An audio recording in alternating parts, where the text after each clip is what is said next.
Bonjour et bienvenue à tous sur le web. Vous regardez i24 News et c'est l'heure de votre magazine le plus connecté. Au programme aujourd'hui, on parlera de Netatmo qui lève 30 millions d'euros. Facebook nous proposera bientôt la télétransportation virtuelle. On vous présentera Angels Nearby dans notre dossier du jour. On vous montrera les premiers ordinateurs made in Rwanda. Et on terminera, comme tous les jours, avec ces vidéos qui buzzent sur Internet.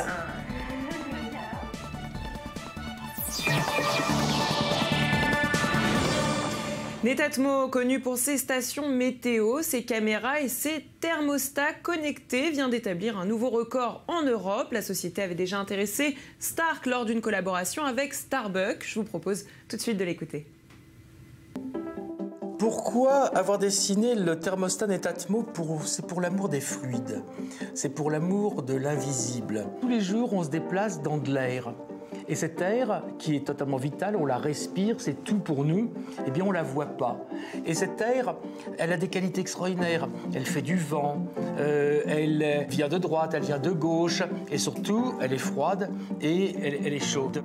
Quand les gens de Netatmo, qui sont des gens très bien, qui ont de la vraie technologie, qui sont vraiment créatifs, m'ont demandé de parler de ça, tout de suite, je me suis dit qu'il y avait quelque chose à faire pour mettre en évidence ce fluide. Normalement, c'est un thermostat, ça met en évidence la température, sauf qu'aujourd'hui, on a besoin quand même d'un peu plus, si ce n'est beaucoup plus. On est tous au courant que l'on est à la fin d'une ère, de l'ère des énergies fossiles, que l'énergie va se faire rare avant d'être différente. Et en attendant, il faut évidemment qu'on consomme moins d'énergie.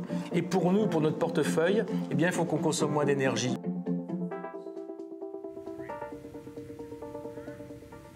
Et ce n'est d'ailleurs pas la seule personne à avoir été séduite par Netatmo qui a pris un bel envol et qui vient de lever 30 millions d'euros. Le français Legrand, un des leaders mondiaux des infrastructures électriques et numériques du bâtiment, entre aujourd'hui dans son capital. Selon Gilles Schnepp, le PDG de Legrand, cet événement va faciliter d'éventuelles collaborations dans le domaine de la maison connectée. Netatmo, de son côté, a déjà dans ses cartons de nouveaux produits qui devraient être dévoilés début janvier lors du CES de Las Vegas. Et on poursuit avec Square qui exploite en ce moment Hippo, un dispositif d'encaissement via smartphone ou tablette destiné aux gestionnaires de magasins. En détail, la société ne paraît pas avoir peur des mauvaises conditions déjà évoquées par Deezer et se montre confiante, oui, confiante dans son introduction en bourse. Avec ce nouveau projet, la société pourrait lever jusqu'à 403,7 millions de dollars. À la mi-octobre, elle pensait en lever seulement 275 millions. Il y a un an, Square était valorisé à 6 milliards de dollars. On pourra réactualiser le montant lorsque l'introduction surviendra. Jacques Dorsey, qui possède un quart des actions de Square, est très confiant quant à cette opération. Et à défaut de voler comme Superman, Facebook vient d'annoncer qu'il travaillait en ce moment sur un projet de téléportation. Un projet qui sera disponible en 2025. Il va falloir être patient. Malheureusement, il ne s'agit pas de téléportation physique, mais d'un projet virtuel. Le réseau social a précisé lors d'une conférence de presse qu'il comptait mettre à profit la technologie du casque Oculus Rift dans le but de développer une réalité virtuelle plus vraie que nature. En gros, Facebook veut construire un appareil qui vous permettra où vous voulez, d'être où vous voulez, avec n'importe qui, sans vous soucier des frontières géographiques. Présentation.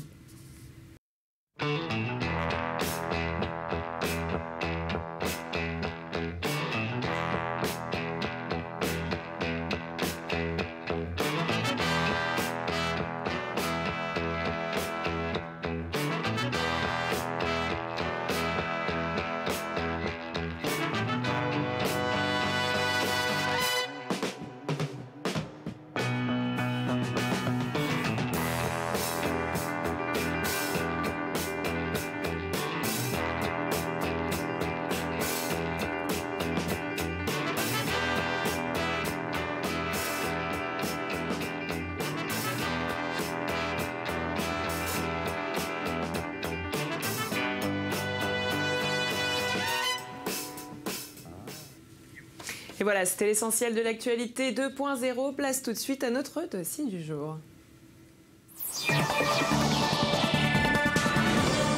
Et on ouvre ce dossier du jour avec Angels Nearby, une application qui vous permet de trouver de l'aide en faisant appel à la bonne foi des gens qui vous entourent. Présentation.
Et avec nous pour en parler, j'ai le plaisir d'accueillir sur ce plateau Charlie Sedbon. Bonjour. Bonjour, merci. Alors Charlie, avec plaisir, c'est toujours un plaisir. Vous êtes le président d'Angels Mobile. Alors tout d'abord, comment vous est venue l'idée de créer cette plateforme? Il y a en fait un an et demi, j'étais en train de conduire. J'ai utilisé Waze comme beaucoup d'autres conducteurs. Et je me disais, en fait, les gens s'entraident déjà sur la route aujourd'hui en conduisant, en signalant les accidents, les embouteillages, etc. Et je me disais, c'est peut-être possible de pousser un peu l'idée sur l'ange qui vous aiderait, mais un peu partout, non seulement sur les routes, mais même chez vous, dans l'université, là où vous êtes, chercher quelqu'un qui vous aiderait. Et gratuitement? Gratuitement, absolument. Alors comment ça marche? C'est très simple. Vous avez besoin de quelque chose, vous écrivez le sujet de la requête. Donc tout d'abord, j'imagine qu'il faut télécharger l'application. Il faut télécharger l'application, elle marche bien sûr sur Android et sur iPhone. Donc vous écrivez le sujet de votre requête, vous sélectionnez là où les catégories adéquates pour bien filtrer auparavant et pas déranger des gens qui ne sont pas susceptibles à vous aider sur cette catégorie, et vous envoyez. Autour de vous, les gens autour de vous, les anges, comme on les appelle, vont recevoir votre requête, vont vous identifier et vont décider de vous aider ou pas. Donc en fait, c'est renverser la situation de la demande d'aide. Donc c'est vraiment une communauté où on peut à la fois être demandeur et à la fois devenir un ange. Absolument. Et alors à quels besoins, par exemple, répondez-vous aujourd'hui?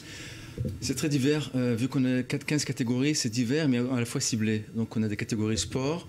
Il y a des gens qui cherchent des partenaires pour jouer au tennis ou pour monter une équipe de foot improvisée.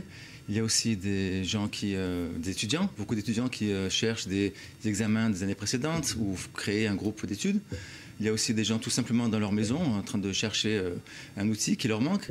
Alors l'alternative existe, bien sûr, on peut téléphoner aux voisins, on peut téléphoner, chercher ou faire appel à un service payant, mais ces alternatives ne sont pas nécessairement efficaces.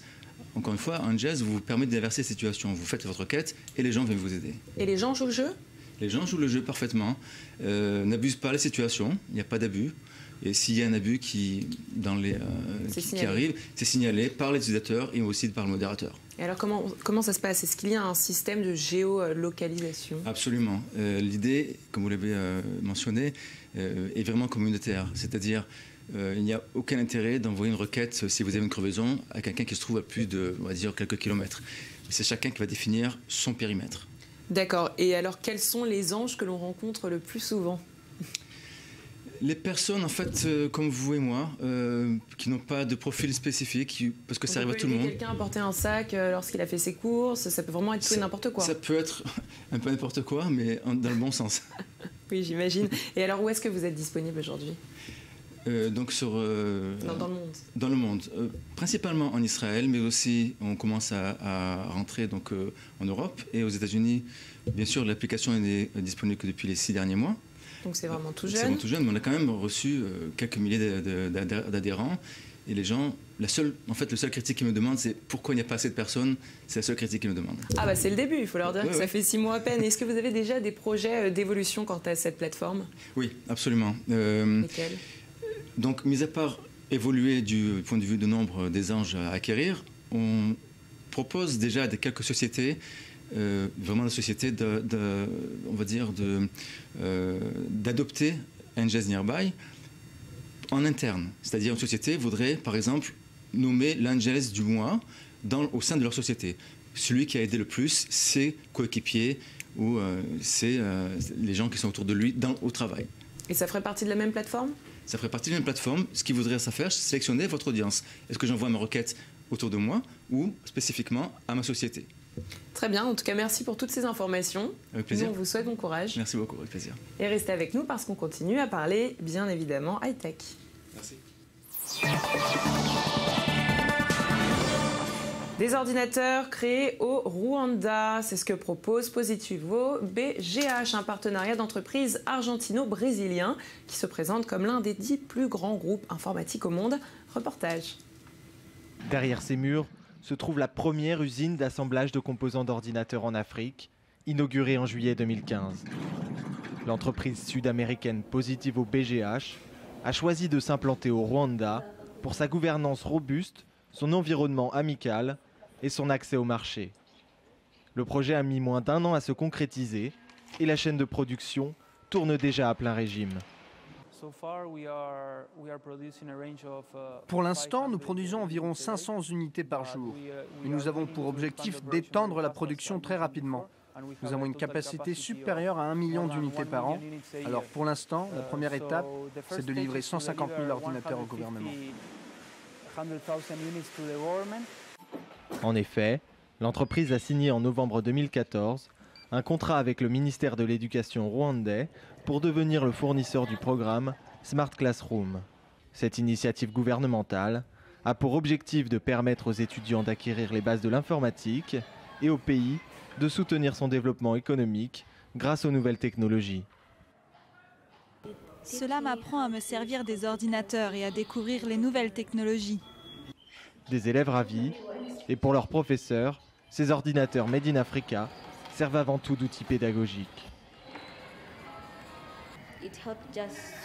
Cela permet d'aider à l'apprentissage des élèves. Ils sont motivés pour les utiliser car de temps en temps on apprend l'anglais avec. Nous enseignons grâce à ces ordinateurs et cela développe leur créativité.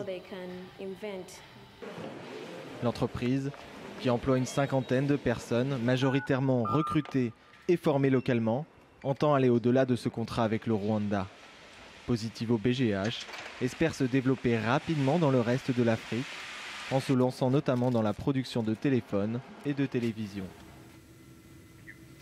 Et on poursuit avec Reconnect, un notebook avec une base magnétique, ce qui permettra de détacher et d'attacher des pages, et ce n'importe où.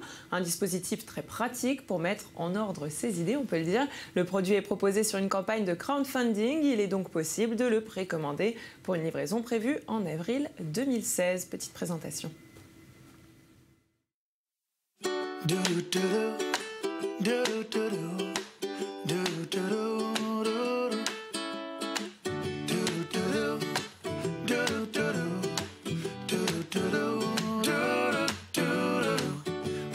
Talking about this thing called love, probably something you've been dreaming of. It's the one thing that can make it right. It's like your coffee in the morning light. It's the sweetest thing you've ever seen. Orange tree among the evergreens. When it looks like you can count me out, I'll bounce right back with the sparkle in my eye. You always get me high. I get lonesome sometimes. The sun and the sand and you and I. Un joli projet. Et le rappeur français Rof s'apprête à lancer un smartphone griffé de son logo. Un smartphone qui reprend le nom de son prochain album, le Surnaturel R500. Pour mener à bien ce projet, Rof s'est associé à Danyou, une petite marque française d'électronique qui a misé très gros sur ce partenariat. L'appareil devrait arriver dans les bacs au début du mois de décembre, à temps pour les fêtes bien évidemment. Il sera disponible en 3 couleurs, plusieurs surprises y seront intégrées, comme par exemple un titre inédit du rappeur sur la lancée de Dr Dre et de son Beat by Dre. Rof espère que ce nouvel intérêt porté à la technologie portera ses fruits. Alors nous on lui souhaite bon courage et on continue tout de suite avec notre rubrique Œil du Net.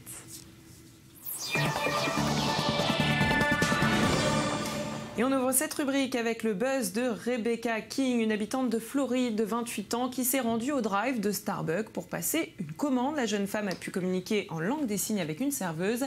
Une vidéo qui a fait le tour du net, regardez. Starbucks, what can we get started for you today?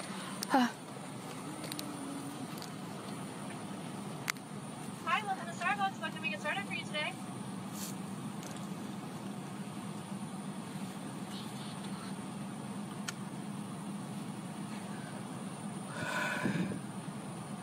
Hi.